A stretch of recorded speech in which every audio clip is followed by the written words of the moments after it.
ఒకటేనన్నా, పెట్టిందే తప్పుడు కేసు. వాళ్ళతో ఫార్మాలిటీస్ కని సంతకాలు తీసుకున్నారు. సిఐ గారు, జమ్మలమడుగు డిఎస్పీ గారు అక్రమంగా నా భర్తను కేసులో ఇరికిచ్చేసి జైలుకు పంపించినారు. వాళ్ళు చేసిన తప్పును తెలుసుకొని నా భర్తకు బెయిల్ వచ్చి నా భర్త బయటికి రావాలని నేను కోరుకుంటున్నా. నాకు కావాల్సింది అదే, మా కోరిక కూడా అదే, అంతకుమించి ఏం లేదు. ఎవరు కారకులు అంటే ఎవరు వైఎస్ఆర్సీపీ పార్టీకి సంబంధించిన నాయకులే కారకులు. వాళ్ళ ప్రోత్సాహంతోనే వాళ్ళు రాసినారు.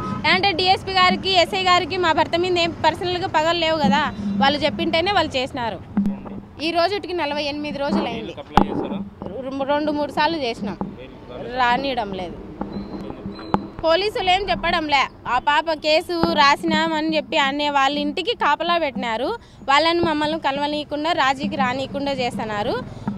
వీడొచ్చేసి బెయిల్ క్యాన్సిల్ చేయనిస్తున్నారు అంతే, అంతకుమించి ఏం లేదు.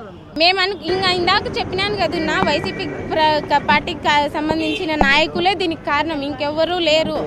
వాళ్ళు తప్ప వేరే వాళ్ళు ఎవ్వరూ లేరు. మాకెవరూ శత్రువులు లేరు. మేమంత స్థాయికి తగిన వాళ్ళం కాదు. మేము బీదరికంలో ఉండేవాళ్ళం. మాకు ఎక్కడా శత్రువులు లేదు. వైఎస్ ఫ్యామిలీకి సంబంధించిన వాళ్ళే మాకు శత్రువులు. ఇప్పట్లో ఈ ప్రపంచంలో మాకు ఎవ్వరూ శత్రువులు లేరు. ప్రాణహాని అంటే ఏం లేదు. నా జైల్లో అయితే బాగానే ఉన్నాడు. ప్రాణహాని ఏం లేదు, బాగున్నాడు.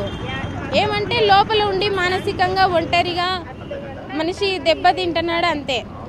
ప్రాణహాని ఉందని నేను ఎట్లా చెప్పగలుగుతాను? ఇప్పుడు ఏం జరిగినా కూడా ప్రభుత్వం వాళ్ళది. వాళ్ళ ప్రభుత్వంలో జైలు వాళ్ళ హ్యాండర్లో ఉంటుంది. ఏం జరిగినా కూడా వాళ్ళే కారణం. వాళ్ళు ఏమన్నా చేస్తారని నేను ఎట్లా చెప్పగలుగుతా? ఇప్పుడు అట్లాంటివి ఏం జరగడంలే. మేము డబ్బులు ఇస్తాము, మీరు తీసుకోండి, సైలెంట్గా ఉండండి, చెప్పిన కాడికి చెప్పినారు, ఇప్పుడు ఏం చెప్పాకండి, సైలెంట్గా ఉండండి అనే మాట చెప్తున్నారు. చంపుతాము, చేస్తామనే మాట అయితే మాకేం చెప్పడంలే. ఆయన ఎంపీ అవినాష్ రెడ్డి.